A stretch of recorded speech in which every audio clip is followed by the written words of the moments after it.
Like every time I go to Connecticut, I'm like, man, what is the point of it's just a tendon. It's just a tendon that connects Boston and New York. Like I've had so many good times at places in Connecticut. Like once I'm in a place doing a thing, I'm having an awesome time. But the infrastructure and the connective tissue that ties everything together in that state is fucking infuriating. So getting from one place to another and trying to make a nice afternoon or an evening of it in the nutmeg state, which first of all, red flag right there. Trying to get anything done in that place is a goddamn nightmare. Oh, this has been just, let's talk about something else. And that's it for us this week on the Speakeasy team. Thank you very much. Tune in. Yeah. But yeah, let's get going. Yeah, let's do it, man. So you don't shun the devil with your rock and roll load. Knows that country music's gonna save your soul. The devil runs his groove in them rhythm and blues that sound. It's gonna get you sun in the air. Welcome back to the Speakeasy. I'm Damon Bolte. And I'm Greg Benson, and it was 4th of July weekend, man. It was a long weekend. It was. Did you make it through with all your fingers intact?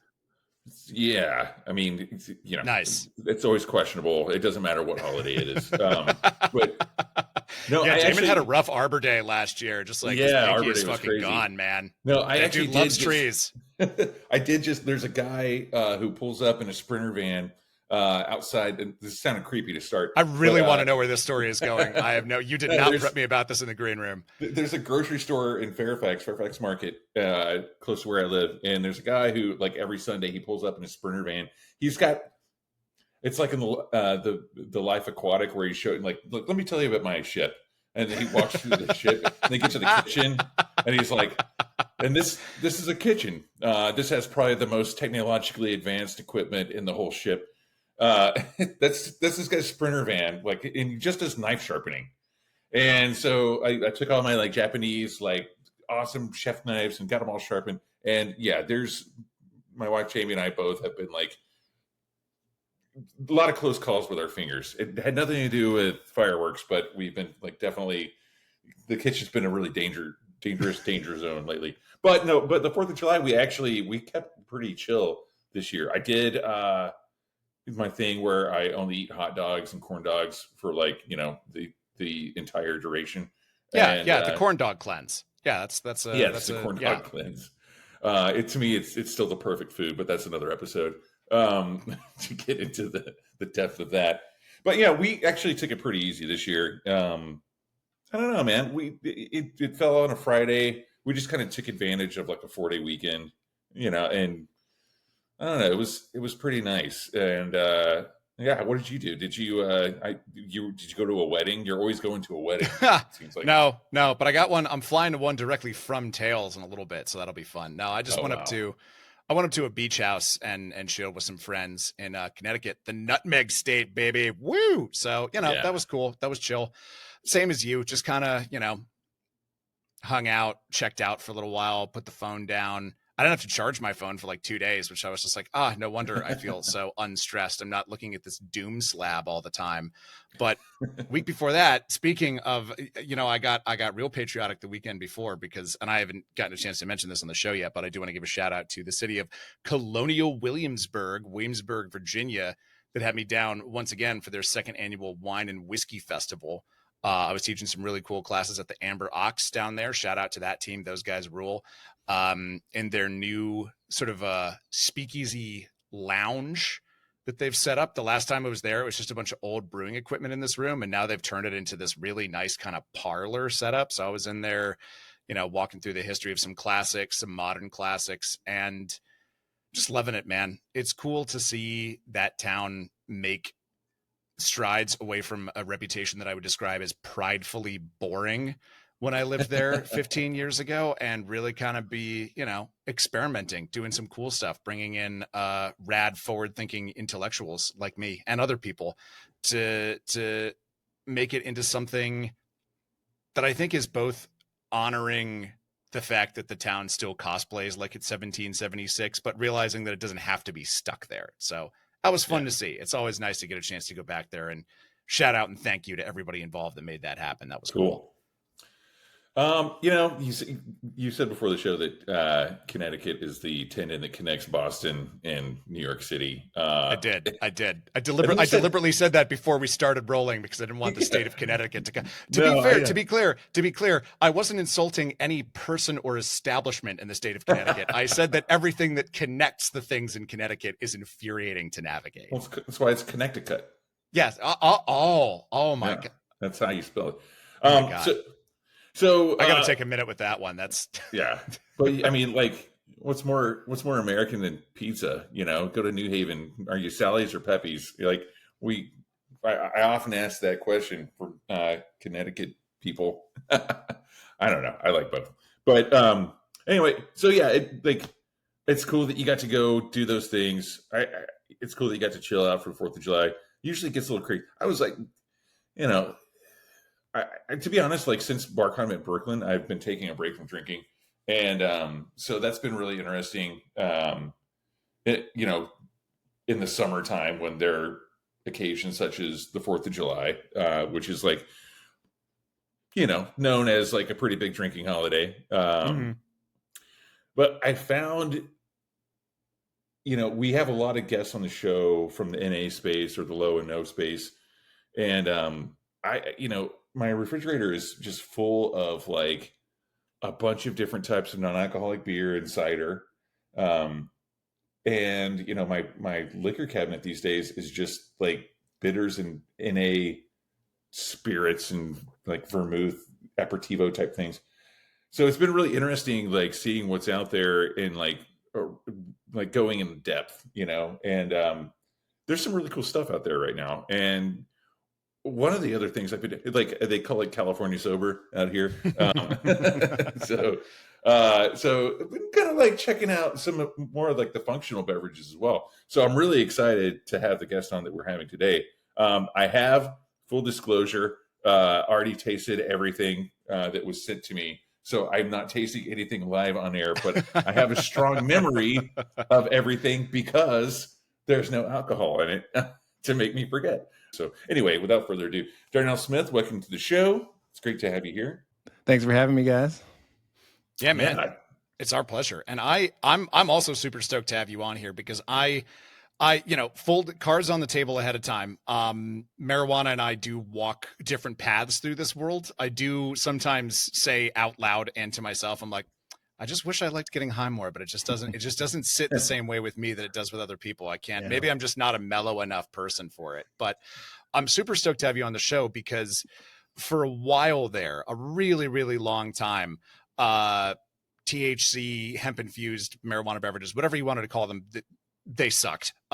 Most of them tasted like someone put a joint out in your beer. And frankly, I didn't find that appealing. And I don't think that a lot of people did either. But lately, the technology has really, really turned a corner. So you know, like we mentioned, you have a background in consulting. You've worked with Procter & Gamble and PepsiCo and Bacardi. How did you know that the winds were changing? How do you kind of look at this and we're like, the time is right. We can finally make one of these that has a viable shot at market share and doesn't taste what's the word, bad. Yeah. Good. You know, a lot of things had to come together for this to all be possible. You know, to your point, starting with just like the taste of things, right? If you know, rewind back 10, 15 years ago, things like nano-emulsion technology for, you know, making water compatible emulsions just weren't prevalent in this industry, right? It was used in other industries for other applications, but no one in this industry knew anything about it. And so what you would have is, you know, the kind of your uncle made a pot brownie syndrome where, right, you had no way of knowing, you know, the precision of the dose. And so in one bite, you may get nothing. And in one bite, you may get everything that was in the brownie. Right. It's like and the shishito pepper rule. Yeah, exactly. Taking me right back to my senior year of high school, baby. Exactly. And so, you know, when the nano-emulsion technology really became something that, you know, folks in this space started to work with, that opened a lot of doors. Now, in parallel, I can take you back to the times where the best NA was O'Doul's, right? Right. And I think we all remember those times. And so that space had to fast forward itself a little bit as well. And so, you know, getting people in who had more of a liquid background, who could, you know, use different techniques other than just dealcoholization to create flavor systems and new profiles and exciting things that, make the taste buds go yay. You know, it's one of those things that a lot of things had to come together for this to all, become one, I guess you could say. But it really ultimately, the market had to be there first, though, right? I mean, Well, or like it's a chicken and the egg kind of thing, right? Interestingly enough, like, so when I started Moon, and we can get into the backstory a little bit more, I'm sure, as we talk, but 2021 was when we did a pilot. And if you think we're ahead of the curve in 2025, imagine how we felt in 2021 doing this, right? Yeah. People were looking at us like we had 10 heads. Like, wait, it's like a spirit, but it's not actually alcohol, but it's infused. I can't process that, right? And so the market, to me, really started to develop like post-COVID, when folks were kind of having this moment of like, wow, all right, I see how I made it through those times, and took a little toll on me. So let me see if I can, change things up a bit. And I think right at that moment was when people started looking for other options, other active ingredients.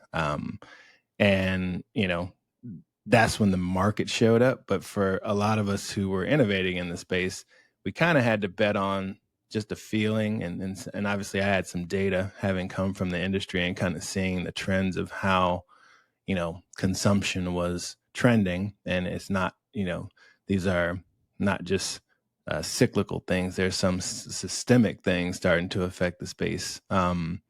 It made it made sense to get into the space, when we did. So we were early, still are early. But I'm bullish on where this is going, if the regulators can keep their hands to themselves, or at least in the right direction, I should say. Is that something that does that keep you up at night? Keeps me up at night, wakes me up in the morning, stops me from going to everything, right? It's every day you wake up and you're like, all right, let's check the wires. What's happened now, right? And it's so, I'm imagining if I were, Pepsi or Coke, right? And I woke up every day and a regulation in a state could change my whole business model in the state, right? It renders all my packaging invalid, or the format has been killed and now you can only do it in certain format sizes. And trying to grow a national brand in that mode is difficult, to say the least, right? And so, it is high risk, high reward. There's, some anxious days, and Texas just had a big one where, right, the governor thankfully vetoed a full out ban of hemp, like 2 minutes before it was about to go into law. So, that's crazy.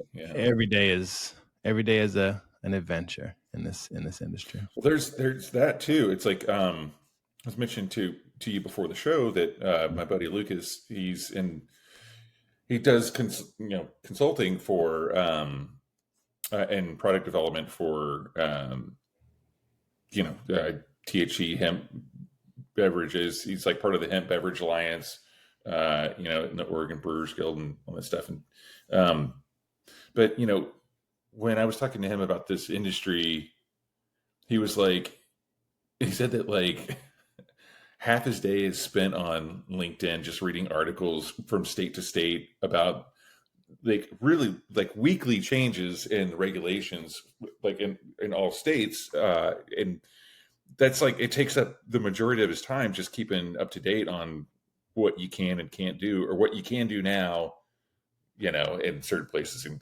some that got rolled back, like you were just saying about Texas. So it's pretty wild, just like all those balls in the air, just trying to keep everything going. And it's like to me it seems stressful, but it also is. It seems pretty exciting at the same time, because you're part of something like as it's really developing, and to be part of it, like I said before, it's like coming from the spirits and cocktail world. It's like creating something that actually tastes like the thing that you're saying that it tastes like. That hasn't really happened so far. I mean, there's only been a few that actually taste like something that it says on the package. And so, I mean, obviously, like reading your bio, it says that you've worked with like PepsiCo, and I think mainly like the ones that a lot of our listeners would know would be, Pernod Ricard, Diageo, Bacardi, those types of companies where it's like, all right, so you've got a firm grasp on what these products actually are. And I was saying before the show that it seems like a lot of people who've gotten into this space come from completely different backgrounds that don't have any experience in like developing flavors or understanding even just understanding how a product mixes, right? I mean, Greg, like whenever if somebody comes into your bar and they come in with, say, a bottle of white rum, like what's the first cocktail you make with it to test it out in real life? Well, I mean, a daiquiri, but like, yeah, exactly. Yeah. So, I mean, in my theoretical bar that I definitely run, yes, that one. Well, I mean, like, but I know what you're talking exactly. about. Yeah. But like, if somebody brings in a gin, it's like, what do you do? Okay, I'm making a martini with it. If somebody brings in a whiskey, it's like old fashioned Manhattan. Like, like there's certain things that it's not just about how it tastes like out of the package. It's like how it's applied. Right. So there's a lot more thought that goes into it. I've tasted a lot of these non-alcoholic spirits that use capsaicin to like give like an alcohol, I'm air quoting, alcohol burn to it, which it just tastes like spicy tea. And it's like, especially, whenever I drink whiskey, I love just drinking just a classic highball. And if you add sparkling water to something that has essentially pepper extract to it, it is not pleasant, So it's understanding, and that's also like understanding how the market drinks too. If you would say like 20 years ago, ish or more, like everything was shaken and citrusy. And then finally people started getting into old fashions and martinis and Negronis and things like that. But so just following those trends, it's like one big part of the business, right? And understanding how you can actually use the product. Yeah. So you'd mentioned actually earlier, like the de-alcoholization of certain products. And I know we're getting a little off topic, but we like to touch a lot of corners here. How do you think that developed that process of de-alcoholization? How do you think it changes the product itself? Like as far as flavor profile and the weight? Yeah, it's a very delicate process if you want to get it right. Like anyone who mentions the word de-alcoholization for me, I always say put the word careful in front of it, because it's easy to right. It's easy to screw that up, right? And not to get into all the science of it, but right, it's like based on the boiling point of what you're trying to de-alcoholize, de-alc, and it gets tricky. And so a lot of times what you get is, people de-alc something and the flavor system that is remaining, you can tell is scarred, right? Like you can tell something happened to it that wasn't intended to happen to it. And so that's in my mind, the basic way to, talk about, de-alking is like, you got to be careful, and you got to be very mindful and delicate of what's going to be left after you take this, what's the heat abuse that this thing can withstand. Right. Sure. And, I think some people don't pay attention to those details and just think, oh, I got the alcohol out, so whatever's left we're is good. going to be great. Done and done. Yeah. Yeah, it's not that simple. But then on the flip side of that, like adding the THC to it, it's probably even a harder process, right? I mean, just like understanding. My gosh, yeah. So we, specifically for us, we stayed away from dealcoholization altogether, right? And we went more into, distillation of components and component blending, some infusions and some of the expressions.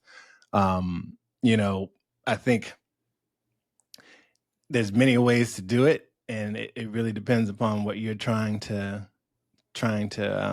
get out to market and what you're trying to bring forward. But the focusing on like the flavor components is a big part. And you said something earlier that I wanted to touch upon in terms of like,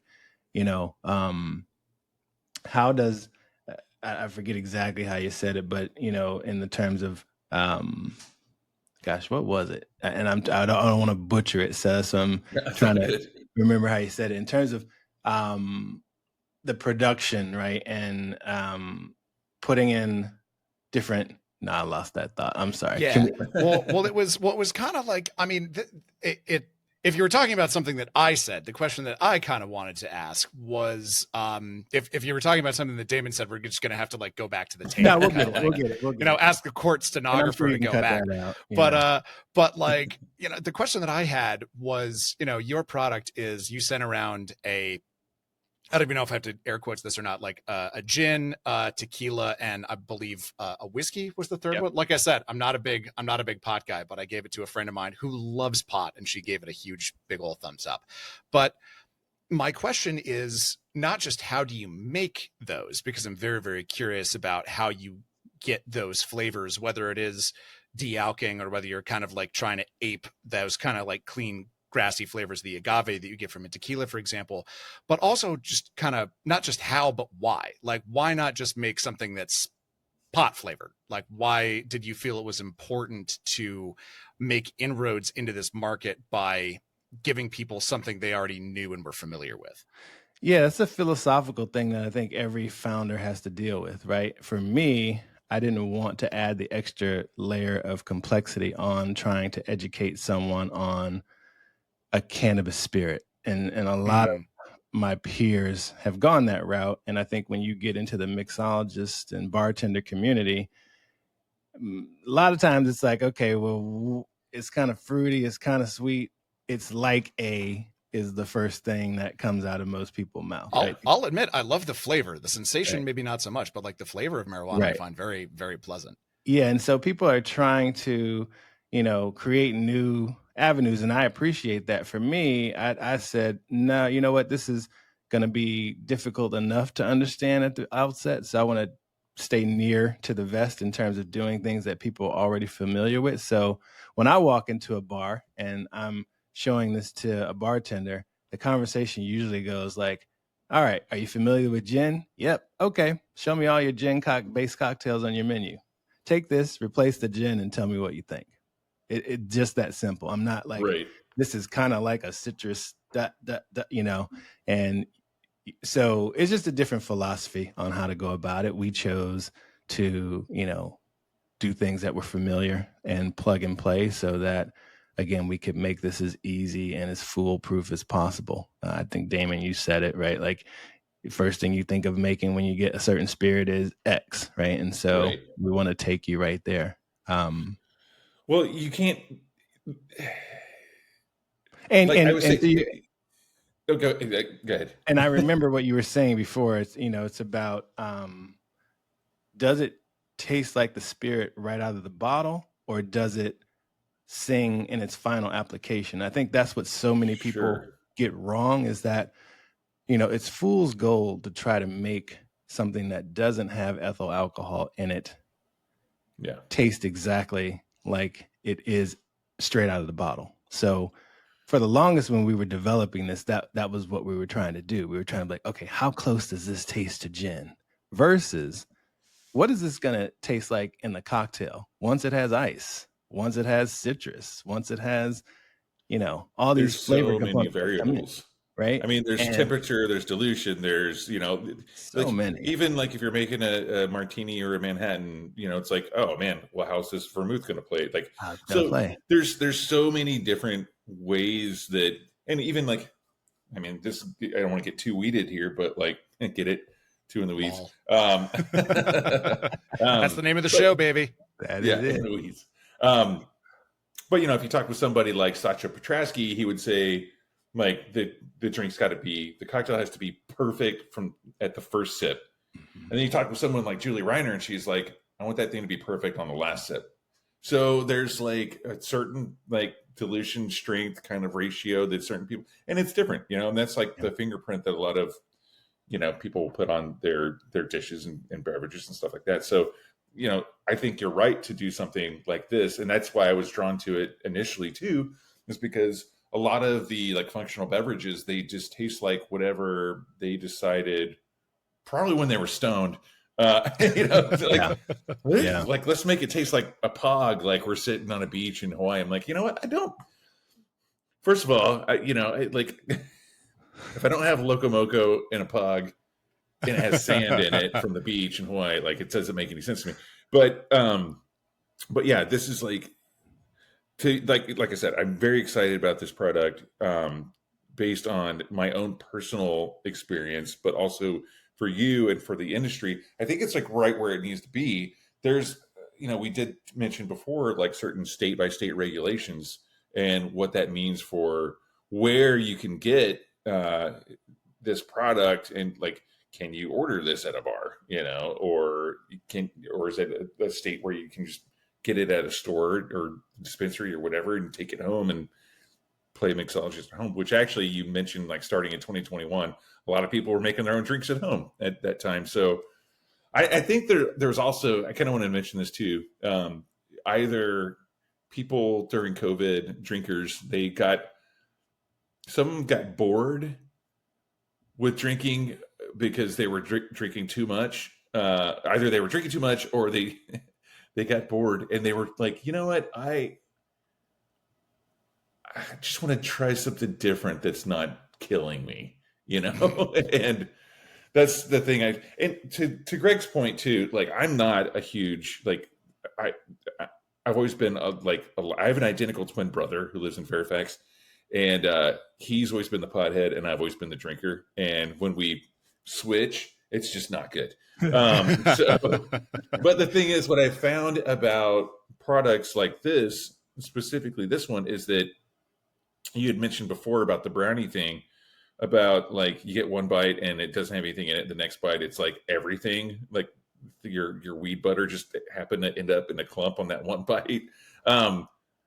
It's the regulation of it, the personal regulation, that I really find great, because like, it's, when you talk about marijuana, it's a natural product and it's going to have those variations, just naturally, just like citrus has certain seasons and different fruits and vegetables do. It's like, to have something that's like, just like, exactly what it is in the beverage space is great. I mean, I've had tons of like Green Dragon and all kinds of infused stuff before, and I'm just like, I end up sitting in the corner and like, oh my God, I can't figure out how to use my Uber app to get the fuck out of here. Like, just like scared. It's like scary, and like, so I think like this is cool for people who are like wanting that kind of experience. Like, I know that's the one thing I like about alcohol, is that I know my body and I know how much I can drink and get away with,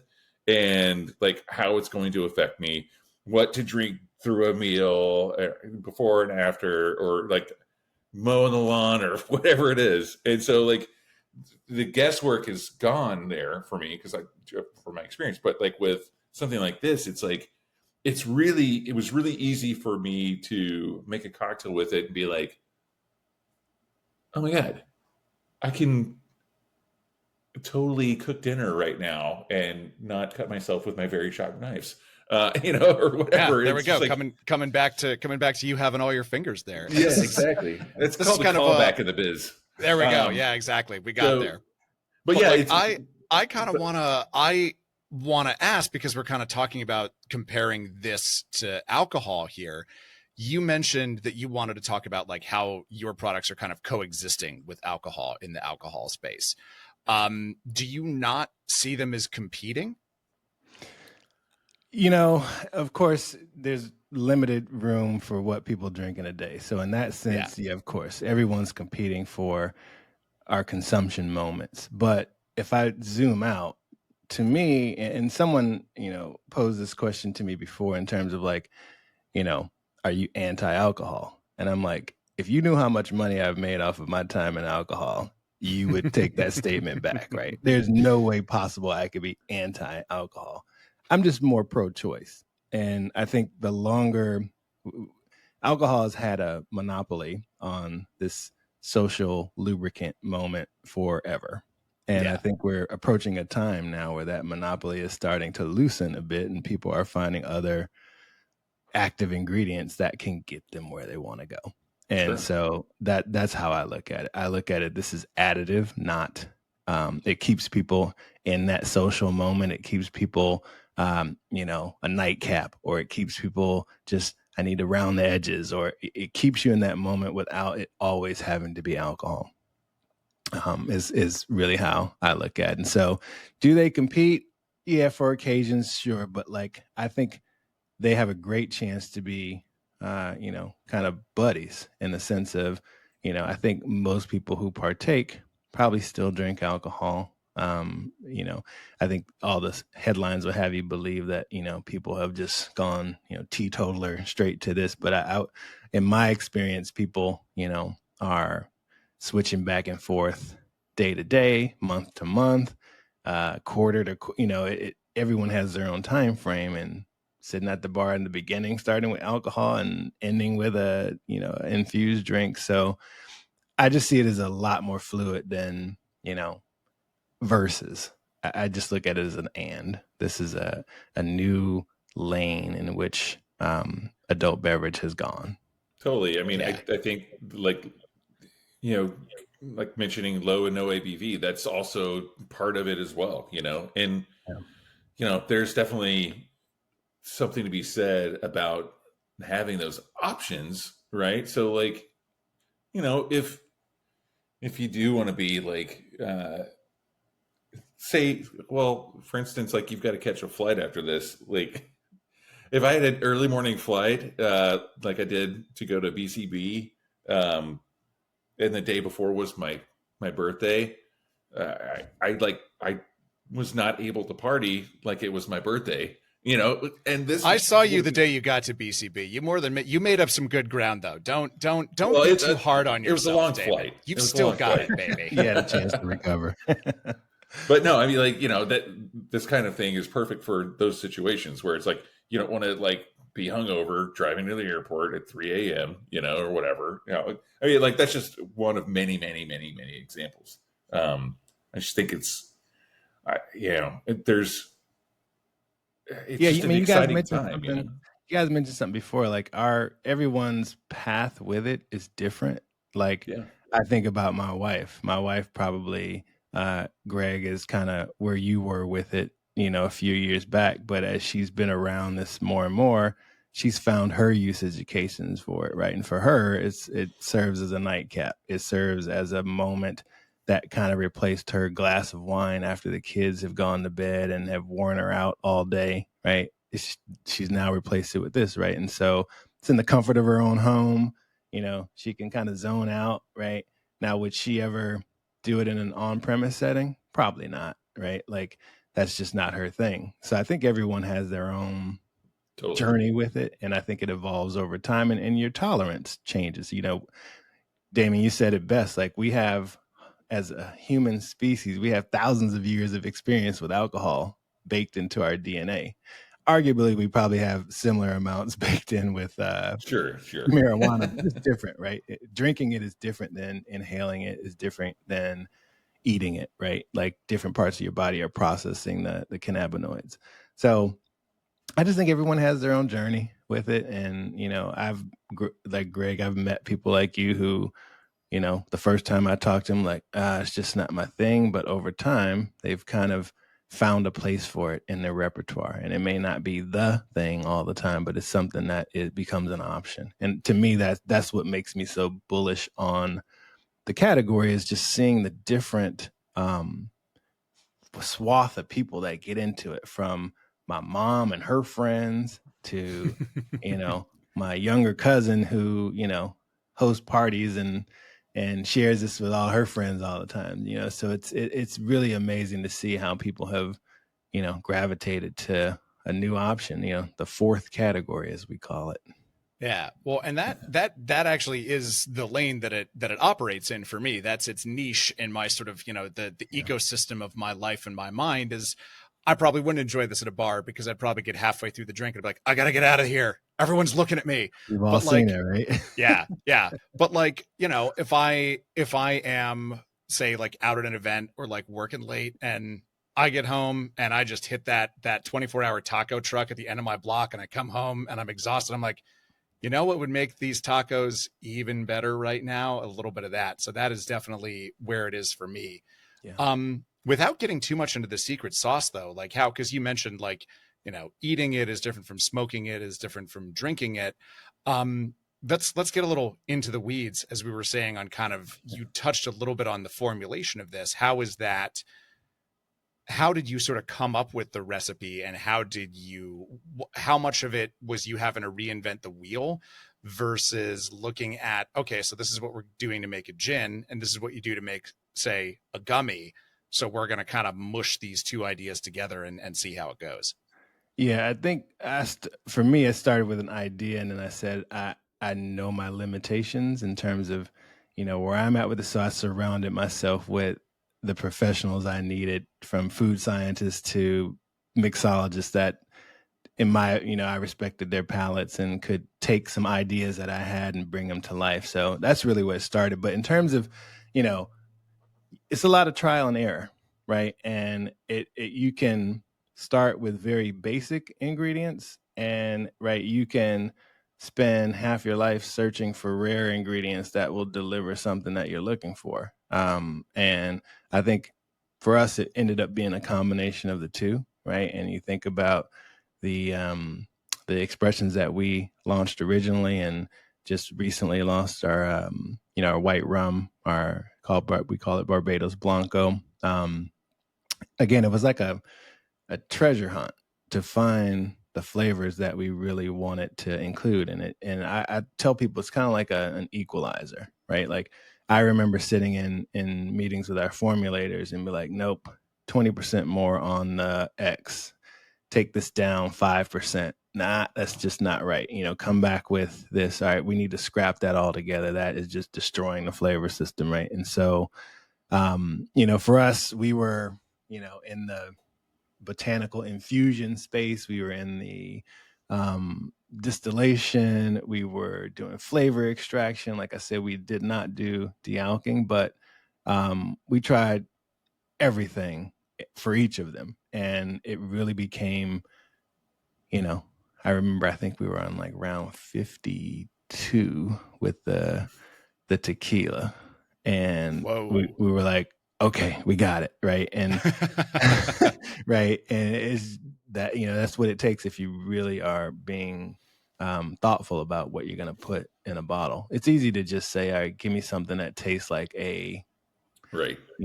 But if you really, I think a lot of people have done, they've just, their go-to-market strategy is like yesterday, it's like, let's just put it out there. And I'm glad that it shows that you've taken your time to like develop these flavors, for sure.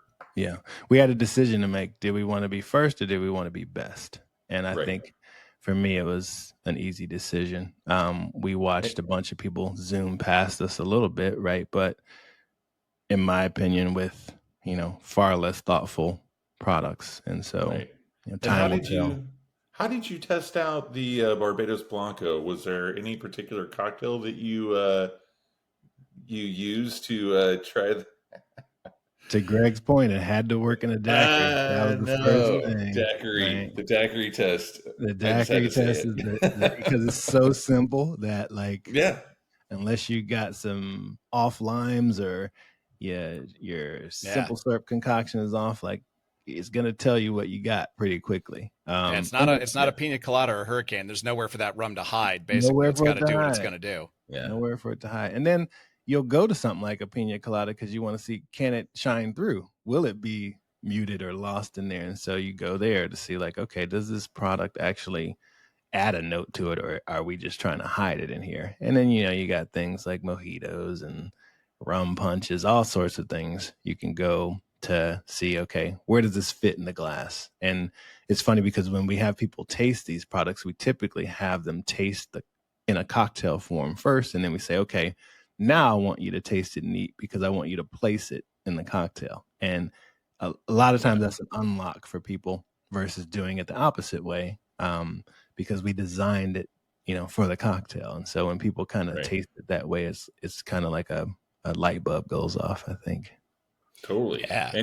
And I'm not surprised that as the resident agave head here, I'm not surprised that the tequila one was the one that took the longest, because that seems like that would be a tough flavor to kind of recreate in a lab. But it was amusing listening to you talk about this, because I was smiling through this because you sounded just like a lot of whiskey blenders we've had on here, where they're in the tasting thing and they're like, nah, it needs about 15% more of barrel 29 and then it's good.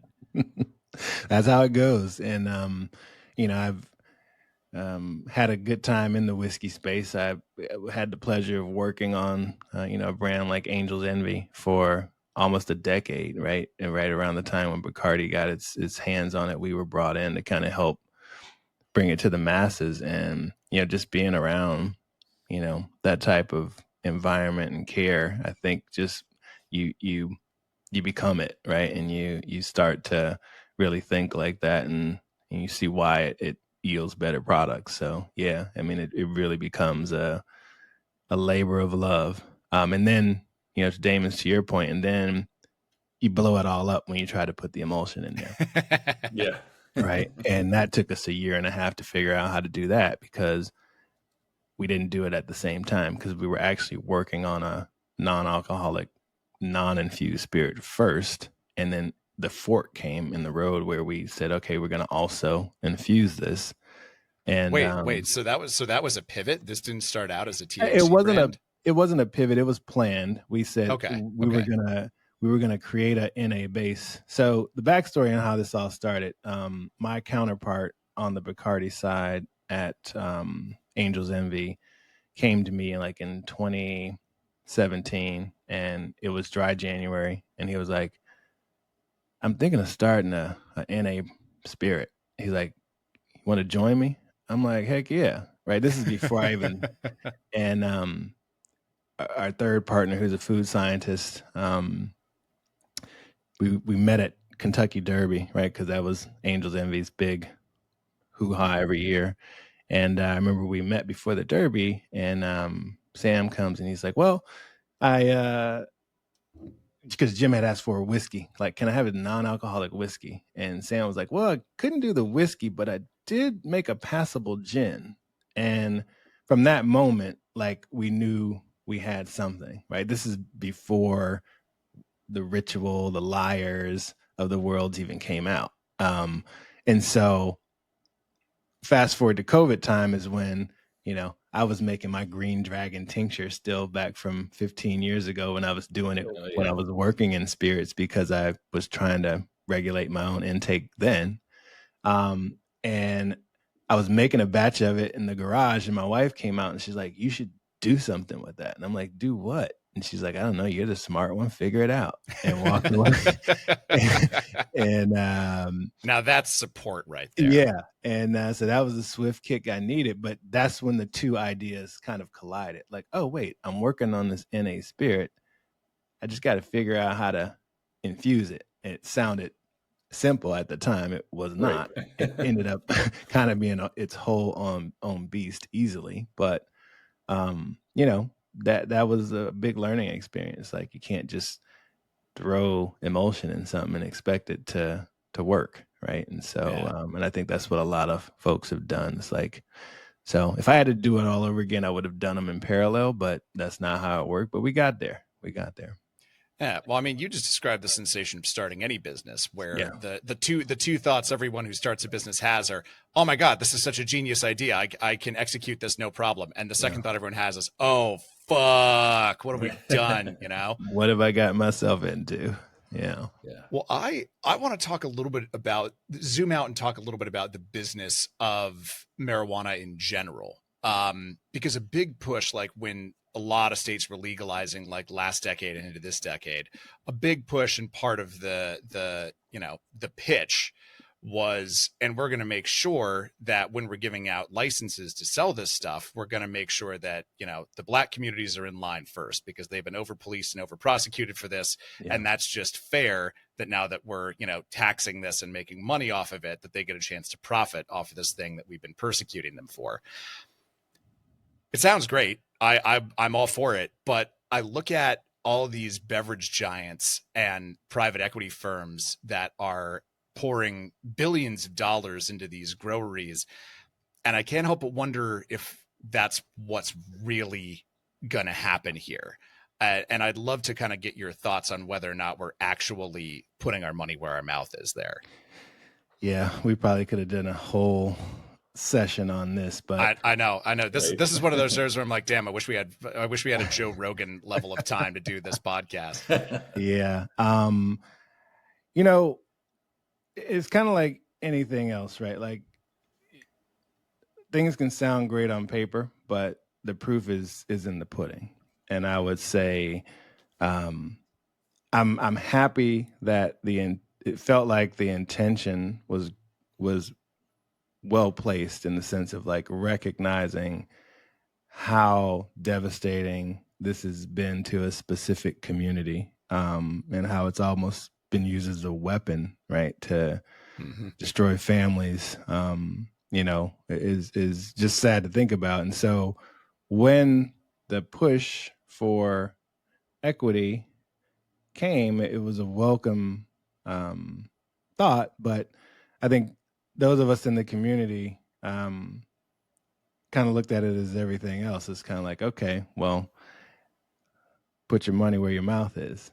And unfortunately, I think, call it free market, call it capitalism, call it whatever you want to call it, has kind of won out, right? Because in order to enact something like that, that is not the natural tendency of a free market, right? It's just kind of follow the green, and that's what's going to happen.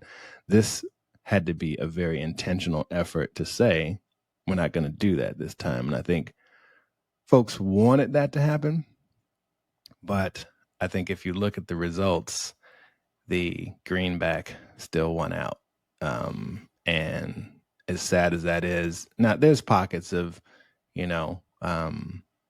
success stories. So I won't fully say it's been no forward movement, but from how it was talked about, and to how it's ended up, I think you have multiple parallel things in society you can look at. I mean, just think about George Floyd time till now. And I remember companies coming out making these grandiose, we're investing $10 billion into the, community. And if you were to do an audit on that right now, it might be $10,000. Right. And so it's just, a fact of how we've set the system up. Like, we say a lot of good things, but we don't often have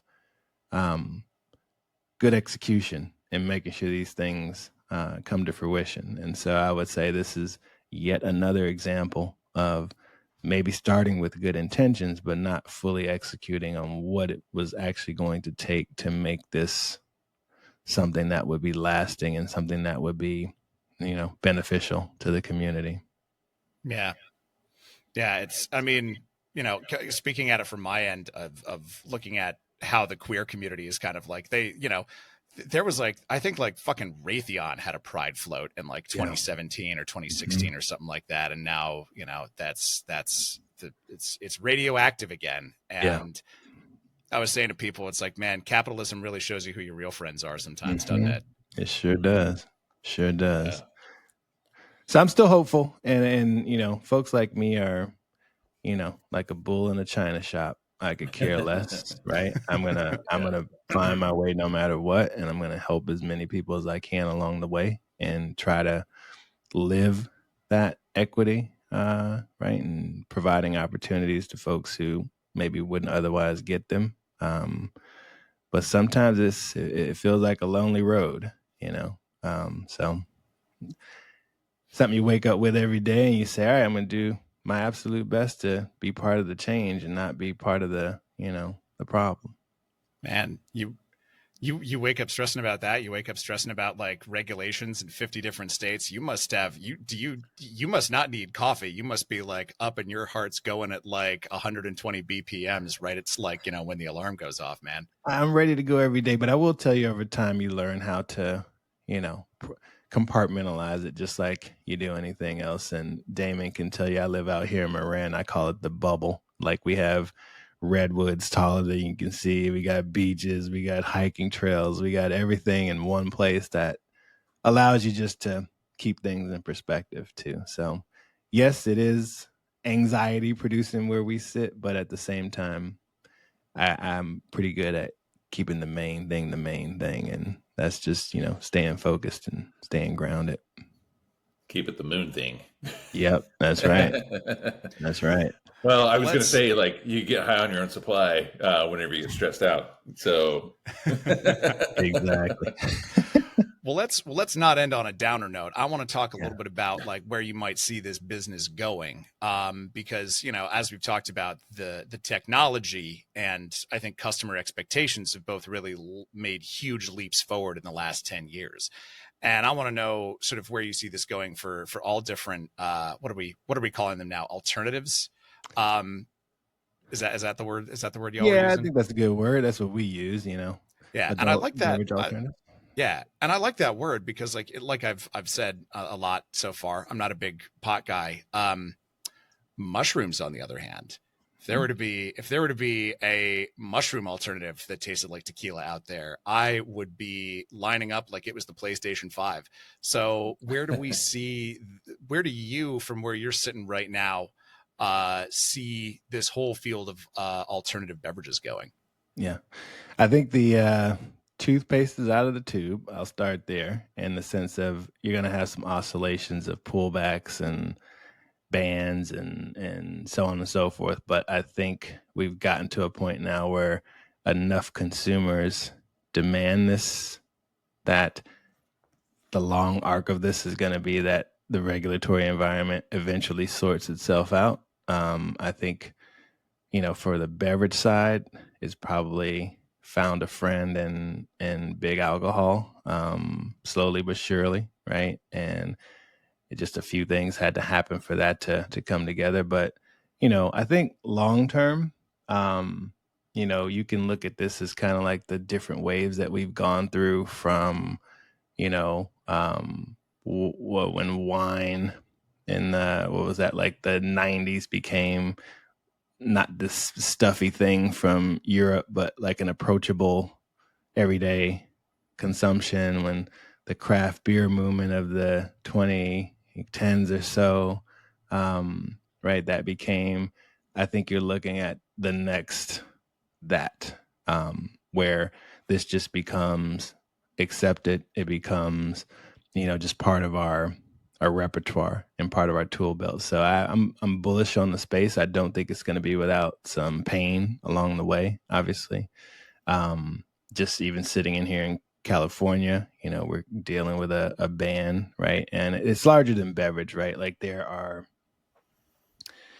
industry is kind of splintered, right? Because it also includes, THCA flower. It includes gummies that are, hemp derived. So technically federally legal, but with no attention to age gating, no attention to product quality, no attention to outlet of where it's sold, right? Like, so we got a lot of stuff to work through as an industry. But I feel like with some responsible regulation, we'll get there. So to me, this is, I can't really put a number on how big it's going to be, but I think it will be the fourth category. I think it will be mentioned in the same breath. You can't say beer, wine, and spirits and not say this as well. Yeah. I mean, think about the repercussions of like prohibition, right? I mean, like during prohibition, everyone was drinking whatever the fuck they could get their hands on because they couldn't get it. Now, when I was younger, I smoked a lot of questionable weed, if that's even what it was. And then like when it started becoming legal, there's like, I mean, dude, like you're down in Mill Valley. There's like Proof Lab, that shop they sell dad grass at the counter, so it's like, it's way different than what it used to be. But like, you'd say that nowadays it's like with the legalization in many states, not only marijuana, but also mushrooms in some places. It's like now there's actually a market for like the quality products. It's not just like, oh, cool, it's legal, I'll just get whatever I want. It's like you actually can be like discerning about it as a consumer. So, and there are still parts of prohibition that we're still dealing with. I mean, Lincoln County, Tennessee is still dry, where Jack Daniels is made. So, it's kind of a funny thing that way. But I see it being a very, very viable business. And I think, finally, like I said at the top of the show, finally, we're seeing people who actually have a palate like you and understand the business like you. That's what this industry needs, is people from the booze industry to come in and be like, okay, so here's how we do it. It's a different product, but we're kind of in the same space of sorts, Yeah. So and finally we're seeing that with you doing this, which I'm just so excited about. And there's so much more to talk about, and I know you've got to catch a flight. So I appreciate you being on the show today. And I'll come back anytime. We got so many things. Yeah. I'll be a regular guest for you guys on this category. That would be great. Oh my God. We can do the next one in the same room too. Yes, exactly. We can, my studio's in San Rafael, so we can meet up anywhere. So just before we get off air, again, thank you for being here. Where can people find out more about these awesome products?